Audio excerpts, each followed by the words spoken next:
오늘 말씀은 구약 전도서 1장 1절에서 3절까지만 보시겠습니다. 다윗의 아들 예루살렘 왕 전도자의 말씀이라. 전도자가 가로되 헛되고 헛되며 헛되고 헛되니 모든 것이 헛되도다. 해 아래서 수고하는 모든 수고가 사람에게 무엇이 유익한가? 한 세대는 가고 한 세대는 오되 땅은 영원히 있도다. 아멘. 고마우시고 감사하신 사랑과 은혜의 여호와 아버지 하나님, 오늘은 사모가 또 이렇게 조카 결혼식 준비로 출타한 가운데서 저 혼자 찬양하고 또 이렇게 말씀을 증거하고자 합니다. 성령님 함께해 주시고 말씀을 통하여서 우리에게 들려주시는 주의 음성을 듣는 복된 시간이 되게 하여 주시옵소서. 예수님 이름 받들어 감사를 드렸고 간절히 기도드려 싸움나이다. 아멘. 저는 젊은 시절에 수해 5도 한섬 대청도에서 군 복무를 하였습니다. 그때 휴가가 1년 3년 동안 2번이 있었습니다. 30개월 군 생활 중에 그렇게 휴가가 섬에서 근무한 까닭에 그렇게 쉽지가 않았습니다. 그런데 첫 휴가를 마치고 허전한 마음으로 이렇게 기대를 하였는데, 기대를 하자마자 타 부대로 이렇게 전출 명령이 기다리고 있었습니다.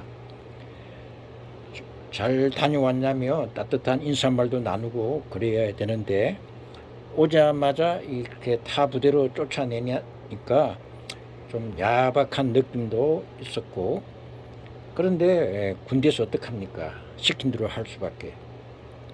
그래서 짐을 챙겨 꼼봉에다 메고 고개를 넘어서 이제 바닷가 길로 가는데 찬 겨울 모래바람이 휘날립니다.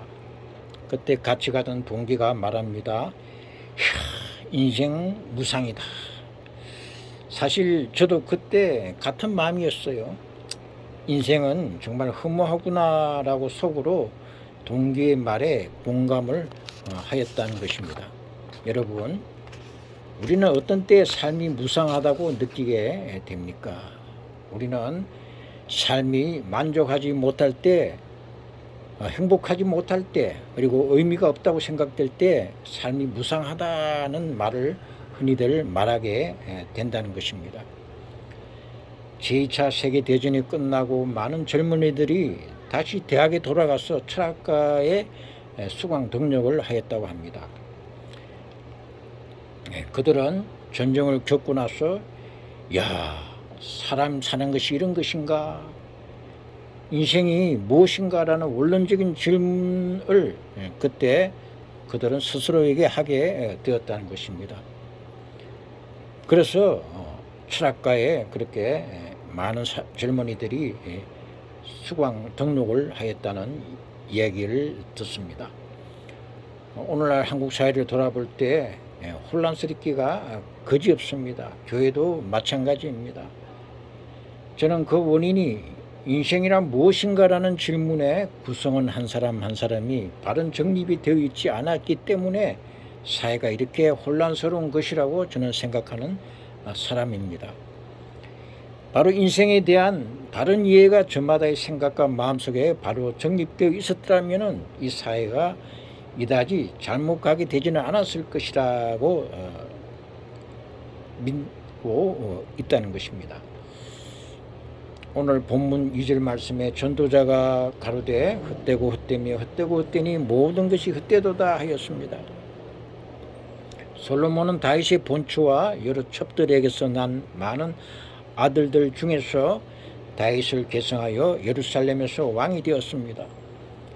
그런 역대 왕 가운데서 하나님으로부터 전무후무한 지혜를 받은 지혜의 왕이라 할 수 있었고, 그 지혜로 이스라엘의 전성기를 이끌었던, 그리고 수많은 처첩을 거느리고 부귀영화를 누렸던 왕이었던 것입니다. 그랬던 그가 가로되 헛되고 헛되며 헛되고 헛되니 모든 것이 헛되도다라고 말하였습니다.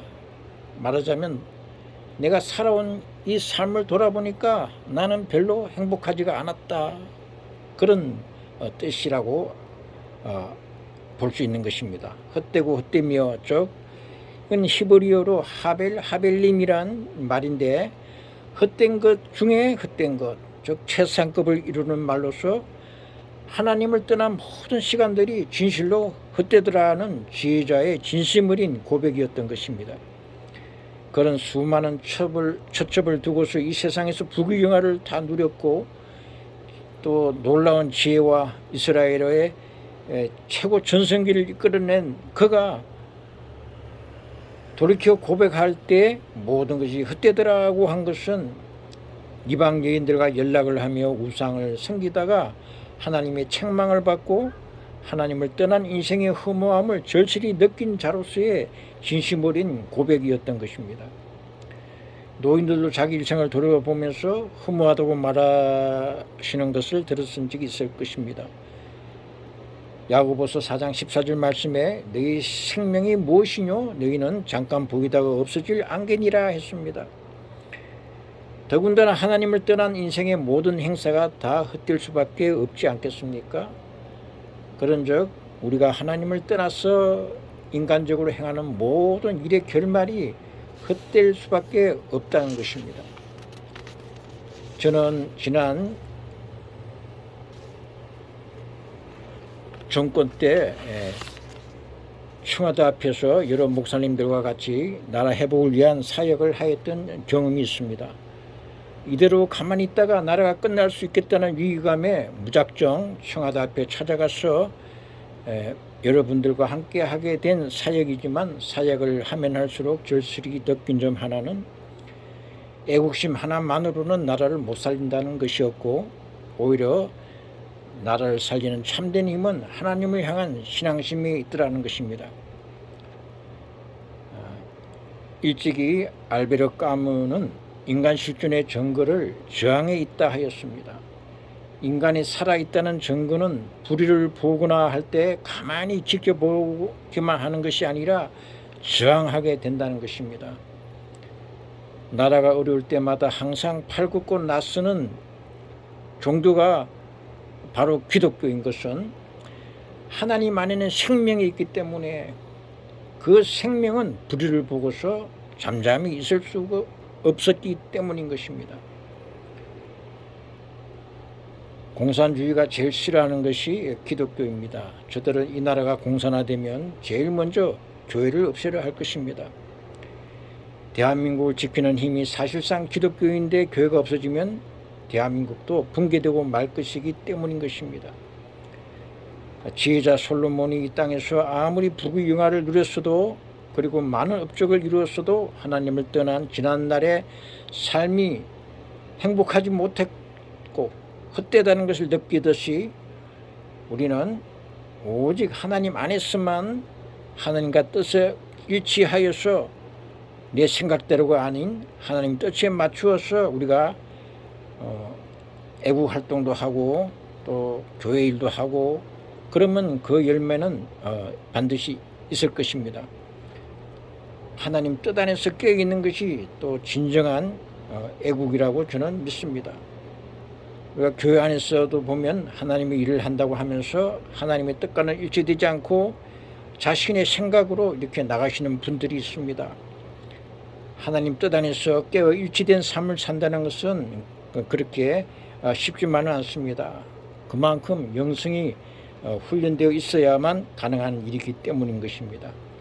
그러므로 우리는 평소에 늘 말씀과 기도와 또 묵상 등을 통해서 이런 영적인 훈련되어 있는 용사가 되어야 할 줄 믿습니다. 아무튼 참된 나라 사랑이라는 것은 하나님 안에서만이 이루어질 수 있음을 알고 하나님을 떠난 어떤 행위와 노력도 결과가 무상함을 알아 오직 하나님 뜻 안에서 승리하시는 모든 성도들이 되시길 주의 이름으로 축복합니다. 아멘.